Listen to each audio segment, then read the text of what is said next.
আসসালামু আলাইকুম। প্রিয় ৩য় শ্রেণীর শিক্ষার্থী বন্ধুরা, আশা করি তোমরা সবাই ভালো আছো। দেখো প্রিয় শিক্ষার্থী বন্ধুরা, আজকের ক্লাসে আমরা আলোচনা করব তোমাদের ১০৫ পেজে থাকা, ঠিক আছে? ১০৫ পেজে থাকা তোমাদের ৫ নম্বরে দেখো কি বলেছে? নিচের ভগ্নাংশগুলোর জন্য ৩ টি করে সমতুল ভগ্নাংশ লিখি। ঠিক আছে? তো আজকে আমরা এই অঙ্কটি নিয়ে আলোচনা করব। আচ্ছা, তাহলে ১ম এ আসো কি বলেছে? সমতুল ভগ্নাংশ। তো এটা হচ্ছে আমাদের ১ম এ জানা উচিত যে সমতুল ভগ্নাংশ এটা আবার কি?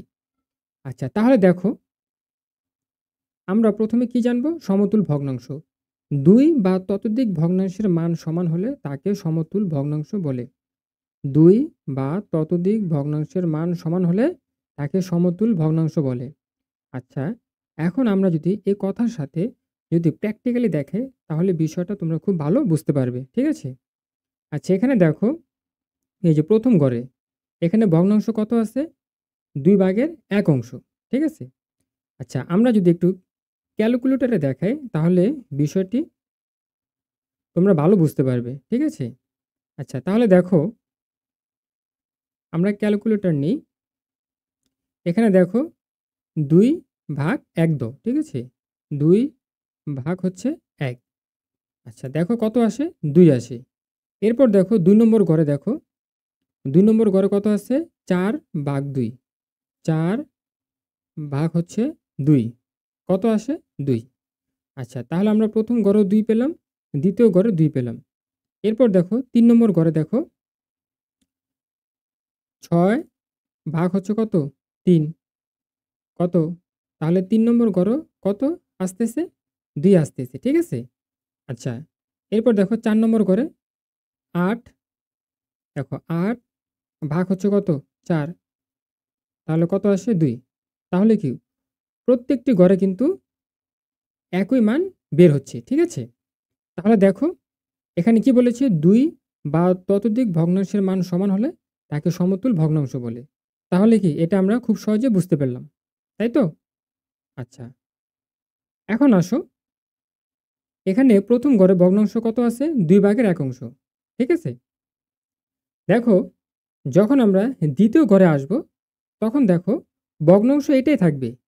ঠিক আছে? ভগ্নাংশ এটাই থাকবে। আমরা জাস্ট ২ দিয়ে গুণ করে দেব। লব এবং হরকে ২ দিয়ে গুণ করে দেব। এরপর যখন তুমি ৩ নম্বর ঘরে আসবে, তখন ভগ্নাংশ কিন্তু এটাই থাকবে।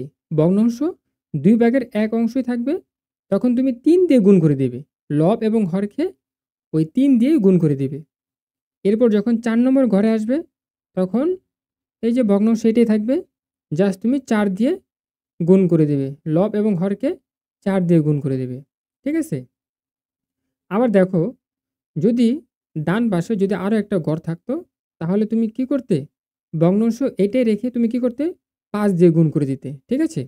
এখানে যেহেতু প্রশ্নে কি বলেছে? দেখো, প্রশ্নে কি বলেছে? এই যে ৩ টি করে সমতুল ভগ্নাংশ। তাহলে আমাদের ৩ টি করে দেখাতে হবে। যদি বলা হতো ৪ টি করে সমতুল ভগ্নাংশ লিখো বা ৫ টি করে সমতুল ভগ্নাংশ লিখো, তাহলে আমি তোমাদের যেভাবে বলেছি তোমরা সেভাবে করে নিবে। ঠিক আছে? ধরো ৪ টি করে সমতুল ভগ্নাংশ করো, তাহলে তুমি কি করতে? এই যে এইখানে দাগ কেটে তুমি জাস্ট এমন করে লিখে নিতে। ওকে? আচ্ছা, এরপরে আসো নিচ থেকে আসা ২ নম্বরে। তোমরা যদি ১ নম্বরটা বুঝে থাকো তাহলে তোমরা আশা করি ২ নম্বরটাও বুঝতে পারবে। এখানে দেখো ৪ ভাগের ৩ অংশ। ঠিক আছে? ২ নম্বর ঘরে এটা লিখো। লিখার পর তুমি ২ দিয়ে গুণ করে দাও। এরপরে দেখো ৩ নম্বর ঘরে ভগ্নাংশ এটাই থাকবে। তুমি ৩ দিয়ে গুণ করে দিবে। আবার ৪ নম্বর ঘরে ভগ্নাংশ এটাই থাকবে। তুমি কি করবে? ওই ৪ দিয়ে গুণ করে দিবে। ঠিক আছে? আচ্ছা, এরপরে আসো ৩ নম্বরে একই নিয়ম। ১ নম্বর আর ২ নম্বর বুঝে থাকলে তোমরা ৩ নম্বরও করতে পারবা। আচ্ছা, দেখো এখানে ভগ্নাংশ এটাই থাকবে। তুমি জাস্ট ২ দিয়ে গুণ করে দিবে। আবার ৩ নম্বরের ঘরে ভগ্নাংশ এটাই থাকবে। তুমি ৩ দিয়ে গুণ করে দিবে। ঠিক আছে? এখানে দেখো এই যে ভগ্নাংশ এটাই থাকবে। তুমি ৪ দিয়ে গুণ করে দিবে। ঠিক আছে?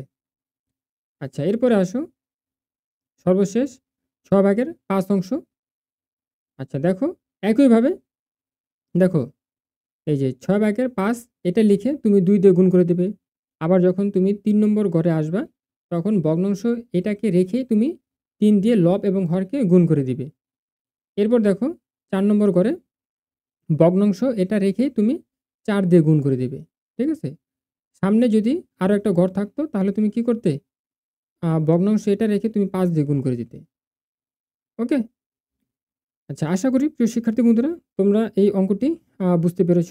যদি না বুঝে থাকো তাহলে আমাকে অবশ্যই কমেন্ট করে জানাবা।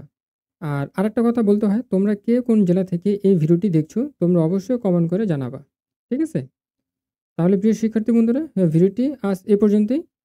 সে পর্যন্ত ভালো থাকবে। ধন্যবাদ সবাইকে।